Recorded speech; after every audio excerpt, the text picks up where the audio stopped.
অত্যন্ত দামি আমল, পরীক্ষিত আমল। আজানের সময় আকাশের দিকে তাকিয়ে এই ইস্তিগফারটি মাত্র 7 বার পাঠ করলে আপনি মনে মনে যা চাইবেন মহান আল্লাহ রব্বুল আলামিন আপনাকে তাই দান করবেন ইনশাআল্লাহ। প্রিয় দর্শক, আমার বিশ্বাস যে ব্যক্তি মন থেকে চায় দুনিয়াটা তার জন্য সুন্দর হোক, জিন্দিগিটাও তার সুন্দর হয়ে যাক, তাহলে আজকের ভিডিওটি সম্পূর্ণ দেখে এখান থেকে পরিপূর্ণভাবে আমলটি শিখে পরবর্তীতে মুয়াজ্জিন সাহেব যখন মসজিদের মাইকে আজান দিবে তখন সে আজানের জবাবটুকু দিয়ে আকাশের দিকে তাকিয়ে এই আমলটি করে তার দুনিয়ার কামিয়াবি হাসিল করে নিবে ইনশাআল্লাহ। তো প্রিয় দর্শক, প্রতিটি মুমিন মুসলমানের জন্য আজকের ভিডিওটি দেখা খুবই জরুরি। তো আজকের ভিডিওতে 2টি পার্ট নিয়ে আলোচনা করব। প্রথম পার্ট হলো আজান দেওয়া ও আজানের জবাব দেওয়ার ফজিলত, আর দ্বিতীয় পার্ট হলো সেই আমলের সম্পর্কে। তো চলুন সর্বপ্রথমে আলোচনা করা যাক আজান দেওয়ার ফজিলত সম্পর্কে। নবীজি সাল্লাল্লাহু আলাইহি ওয়াসাল্লাম হাদিসের মধ্যে স্পষ্টভাবে বলেন, কোনো ব্যক্তি যদি একটানা 12 বছর আজান দেওয়ার কাজে নিয়োজিত থাকে, আল্লাহ রব্বুল আলামিন তাকে জান্নাতে প্রবেশ করাবেন। সুবহানাল্লাহ, আল্লাহু আকবার। হাসরের ময়দানে মুয়াজ্জিনের গার সবচেয়ে লম্বা হবে। দূর থেকে মানুষগুলো দেখবে, দেখে দেখে ঈর্ষান্বিত হবে, হায়রে কাকে আজকে দূর থেকে দেখা যাচ্ছে, কার কপাল থেকে নূরের পুলকি বের হচ্ছে, কে এমন ভাগ্যবান মানুষ। তখন অপর মানুষজন বলা বলি করতে লাগবে, সেই ব্যক্তি দুনিয়াতে মুয়াজ্জিন ছিল, সেই আজান দেওয়ার কাজে নিয়োজিত ছিল। প্রিয় দর্শক, মুয়াজ্জিন সাহেব যখন মসজিদের মাইকে আজান দেয়, ওই আজানের আওয়াজ যতদূর পর্যন্ত যায় ততদূর পর্যন্ত তাকে ক্ষমা করে দেওয়া হয়। সুবহানাল্লাহ। এবং ওই আজানের আওয়াজ যত পাখালি, গাছগাছালি, বৃক্ষ, তরুলতা যা কিছু শুনতে পান, সবাই তার জন্য প্রাণ ভরে, মন ভরে মাগফিরাতের দোয়া করতে থাকে। সবাই শুধু বলতে থাকে, ও আল্লাহ, তুমি এই আজান যে ব্যক্তি দিল সে ব্যক্তিকে তুমি ক্ষমা করে দাও। সুবহানাল্লাহ। কোরআন ট্রিটমেন্ট 1 ইউটিউব চ্যানেলের প্রিয় দর্শক, রাসূলুল্লাহ সাল্লাল্লাহু আলাইহি ওয়াসাল্লাম বলেন, মুয়াজ্জিনের আজানের আওয়াজ পেয়ে যত মানুষগুলো নামাজ পড়তে আসলো সবার সমপরিমাণ নেক মুয়াজ্জিনকে দেওয়া হলো। সুবহানাল্লাহ। এবার আসুন প্রিয় দর্শক, আজানের জবাব দেওয়ার ফজিলত কেমন। নবীজি সাল্লাল্লাহু আলাইহি ওয়াসাল্লাম বলেন, একজন মুয়াজ্জিন সাহেব আজান দিয়ে যতটুকু সমপরিমাণ সওয়াব পেল, কেমন সওয়াব পেল আবার আলোচনা করি। নবীজি বলেন, মুয়াজ্জিন আজান দেওয়ার কারণে আজানের আওয়াজ যতদূর পর্যন্ত যায় ততদূর পর্যন্ত তাকে ক্ষমা করে দেওয়া হয়। এবং ওই আজানের আওয়াজ যে কেউ শুনতে পায়, যত সৃষ্টিকুল শুনতে পায়, সবাই তার জন্য মাগফিরাতের দোয়া করতে থাকে। সুবহানাল্লাহ। এবং যত মানুষ নামাজ পড়তে আসলো সবার সমপরিমাণ সওয়াব মুয়াজ্জিনকে দেওয়া হলো। এবার প্রিয় দর্শক, নবীজি সাল্লাল্লাহু আলাইহি ওয়াসাল্লাম বলেন, মুয়াজ্জিনের আজানের জবাব যেই ব্যক্তি দিল সেই ব্যক্তি মুয়াজ্জিন যতটুকু সমপরিমাণ সওয়াব পেল আজান দিয়ে, ওই জবাব দিয়েও ওই ব্যক্তি সমপরিমাণ সওয়াব পেয়ে গেল। সুবহানাল্লাহ। কোন ব্যক্তি? যে ব্যক্তি আজানের জবাব দিয়েছে। তো চলুন আমরা একটু আজানের জবাবটুকু শিখে নেই।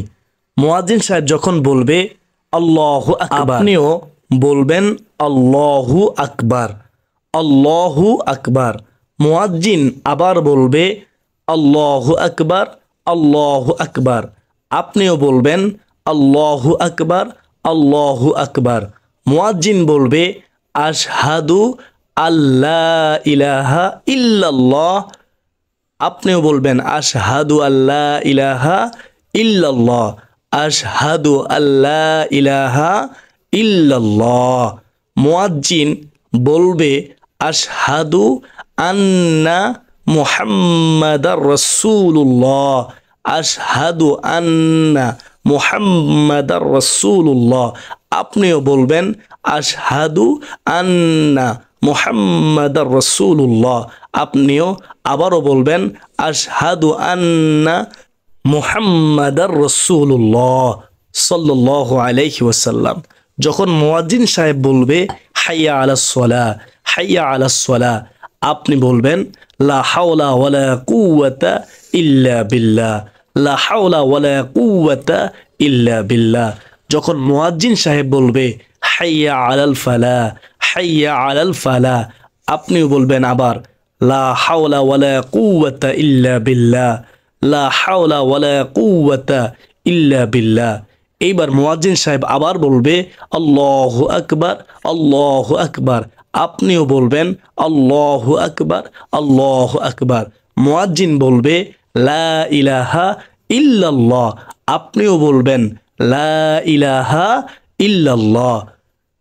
কোরআন ট্রিটমেন্ট 1 ইউটিউব চ্যানেলের প্রিয় দর্শক, আজানের জবাব আপনি যদি দিতে পারেন, মুয়াজ্জিন সাহেব যত পরিমাণ সওয়াব পেলেও আপনিও সম পরিমাণ সওয়াব পেয়ে যাবেন ইনশাআল্লাহ। নবীজি সাল্লাল্লাহু আলাইহি ওয়াসাল্লাম বলেন, ও উম্মত, আমি নবী দৈনিক 70 বারের অধিক তাওবা ও ইস্তিগফার করে থাকি। একটি বার ভেবে দেখুন, যেই নবীর কোনো গুনাহই নেই, যেই নবী একেবারে নিষ্পাপ বেগুনা মাসুম, সেই নবী যদি দৈনিক 70 বারের অধিক তাওবা ও ইস্তিগফার করতে পারে, তাহলে আমাদের কি পরিমাণ তাওবা ইস্তিগফার করা দরকার একটি বার ভেবে দেখুন, চিন্তা করে দেখুন।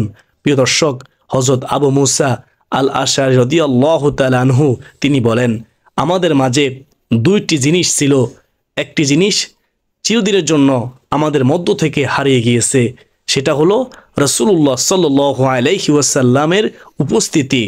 আরেকটি জিনিস আমাদের মাঝে রয়ে গেছে, সেটা হলো ইস্তিগফার।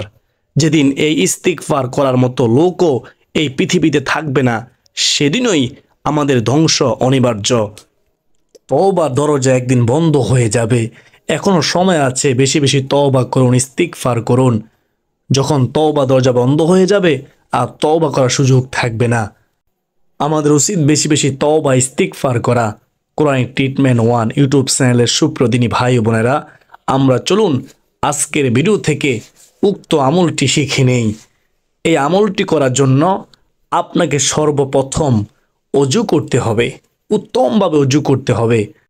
তারপর মুয়াজ্জিন সাহেব যখন মসজিদের মাইকে আজান দিবে, আপনিও সেই আজানের জবাবটুকু সুন্দরভাবে দিবেন। তারপর আকাশের দিকে তাকিয়ে আপনি মাত্র 7 বার সাইয়্যিদুল ইস্তিগফার পাঠ করবেন। সাইয়্যিদুল ইস্তিগফার কি? আমার সাথে পড়ুন, আল্লাহুম্মা আনতা রব্বি লা ইলাহা ইল্লা আনতা খলাকতানি ওয়া আনা আবদুকা ওয়া আনা আলা আহদিকা ওয়া ওয়াদিকা মাস্তাতাতু আউযু বিকা মিন শাররি মা সানাতু আবুউ লাকা বিনি'মাতিকা আলাইয়া ওয়া আবুউ বিযানবি ফাগফিরলি ফাইন্নাহু লা ইয়াগফিরুয যুনুবা ইল্লা আনত। সুবহানাল্লাহ। প্রিয় দর্শক, এই সাইয়্যিদুল ইস্তিগফার পাঠ করার পর সর্বশেষ নবীজি সাল্লাল্লাহু আলাইহি ওয়াসাল্লামের উপরে কয়েকবার দুরূদ শরীফ পাঠ করবেন।